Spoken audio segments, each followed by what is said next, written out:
Na minha época de criança, adolescente, os meus amigos adoravam filmes de terror. Todo mundo se juntava para assistir esses filmes de noite e era tipo uma forma de se sentir um pouco mais adulto, um pouco mais maduro. E desde criança eu sempre tive problemas para dormir, então eu ficava acordado até tarde, assistindo filmes na TV, e naquela época passavam muitos filmes de terror. Filmes slasher, como Sexta-feira 13, passavam praticamente toda semana, e eu nunca perdia. Mas tinha um filme que me marcou bastante, o Candyman de 1992. Eu tinha muito medo desse filme, mas eu assistia sempre que eu podia.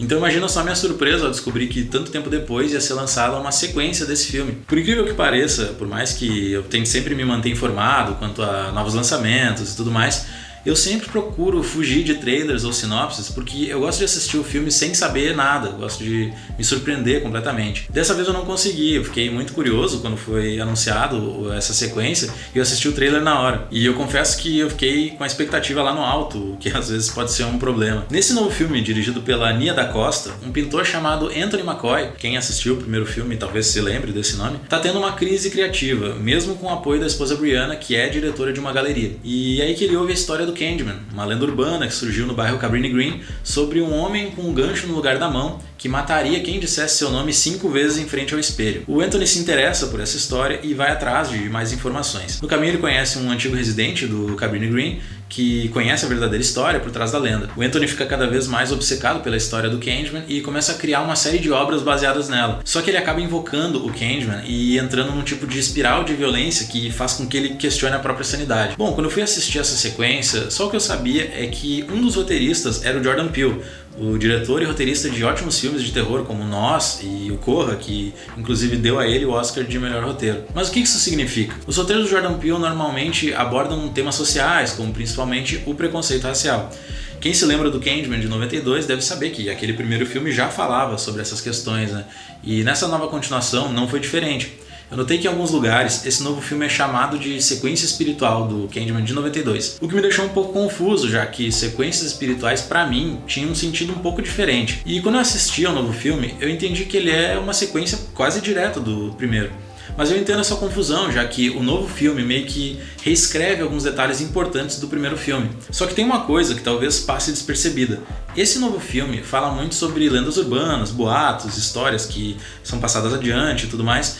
E ao meu ponto de vista parece que esse filme tá lidando com aquela história do primeiro filme como se ele fosse uma lenda urbana. Até porque alguns personagens citam acontecimentos do primeiro filme de uma maneira um pouco diferente. Inclusive eu acho que essa nova abordagem dos acontecimentos conseguiu até melhorar aquele primeiro filme. Claro que vai ter muito fã do primeiro filme me xingando por aí, mas apesar de ter um carinho nostálgico pelo Candyman de 92, reassistindo ele hoje, eu pude ver que ele já não é lá essas coisas. Claro que ele tem muitos méritos, né, pra mim, principalmente pelo fato de trazer uma proposta um pouco diferente. Ele tem sim os elementos slasher, mas ele traz muito mais um estilo narrativo de filmes noir, né, de suspense investigativo, onde o foco não é só fugir ou derrotar o monstro. Ele traz toda uma parte investigativa, né, mostrando o passado, falando sobre violência, racismo, amor, traição. Inclusive, esse projeto que acabou se tornando o Candyman de 2021, da Nia da Costa, era para ser uma prequela do primeiro, mas devido a várias tretas na produção o projeto foi cancelado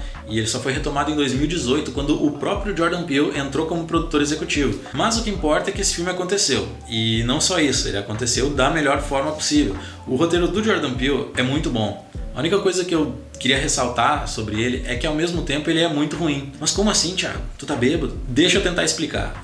Primeiro, uma coisa que talvez nem todo mundo saiba é que roteiro e história são coisas diferentes.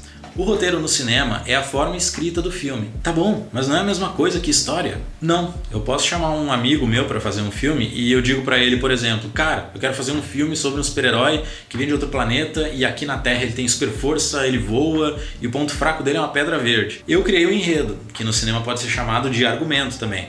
Aí eu posso pedir para esse meu amigo escrever um roteiro, ou seja, ele vai transformar isso que eu criei numa guia escrita para filmagem. Isso é um roteiro. Então o que define um bom roteiro? O diálogo, a forma e a ordem que as coisas acontecem e etc. E o que me fez gostar muito desse roteiro foram justamente pequenos detalhes, como quando o irmão da Brianna está conversando com ela e ele tira um cabelo do ombro dela. Ou a parte em que o Anthony vai pesquisar sobre o Cabrini Green no Google e ele digita errado, depois ele corrige. Esse tipo de imperfeição estética faz com que o universo que está sendo mostrado para nós seja mais crível, Pequenos detalhes de impulso, pequenos erros, isso me lembra de alguns filmes da novela Vague, onde tinha muito improviso. Então, às vezes, um ator acrescentava uma fala, o outro ator interagia de uma forma um pouco imperfeita, porque ele não estava preparado para aquela fala. Isso acaba gerando uma interação um pouco mais realista, que, ao meu ver, acrescenta a experiência de imersão do filme. Esses diálogos imperfeitos presentes no filme também me fizeram lembrar de alguns filmes dos irmãos Coen, como Fargo, por exemplo, que era cheio de diálogos casuais, cotidianos, né? Características bem marcantes de pessoas de cidade pequena, onde todo mundo se conhece, etc.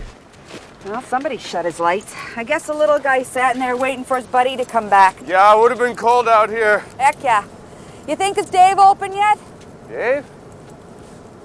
Oh, you don't think he's mixed up in the... Oh, no. I just want to get Norm some night crawlers. Mas eu elogiei tanto o roteiro, então por que eu disse que ao mesmo tempo ele é ruim? Porque ele tem momentos dignos de uma pontadinha de vergonha alheia. Absolutamente todas as vezes em que surge o desafio de falar 5 vezes o nome do Candyman em frente ao espelho, o diálogo surge da maneira mais babaca possível, quebrando todo o clima do diálogo que tinha sido estabelecido até ali. Tipo, sério, olha isso. She's done, and she has no one to blame but herself. Don't mix curation with who you're fucking. Love will tear us apart. Jesus, Jericho, we get it. You like Joy Division.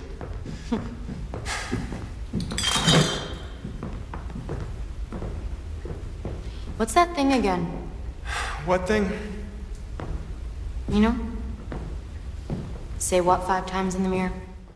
Mas saindo do roteiro, a parte visual do filme não deixa a desejar. E o filme já começa mostrando isso, desde as vinhetas invertidas, né, como se fossem um reflexo do espelho, do estúdio, da distribuidora, etc., até a primeira cena do filme, quando a câmera sai de um espelho. Se a gente for comparar com o primeiro filme, dá para notar todo o esforço na composição das cenas, na aplicação da psicologia das cores e tudo mais. Outra coisa que me agrada muito é que enquanto o primeiro filme era muito sustentado por jumpscares, que é aquele susto repentino com um som alto, uma imagem que salta na tela, a sequência de 2021 aposta muito mais na construção da tensão cinematográfica, com uns planos mais bem trabalhados, detalhes sutis de terror psicológico e tudo mais. Falando em psicologia, o desenvolvimento dos personagens é muito bom.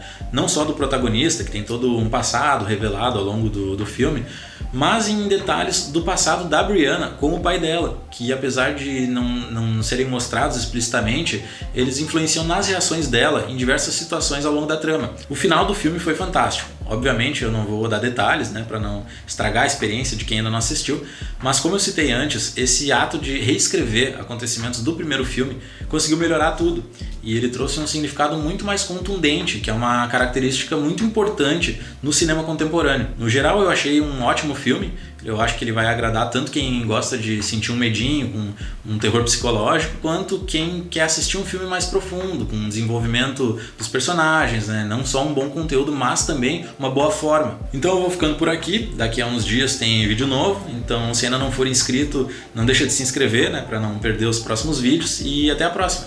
Valeu!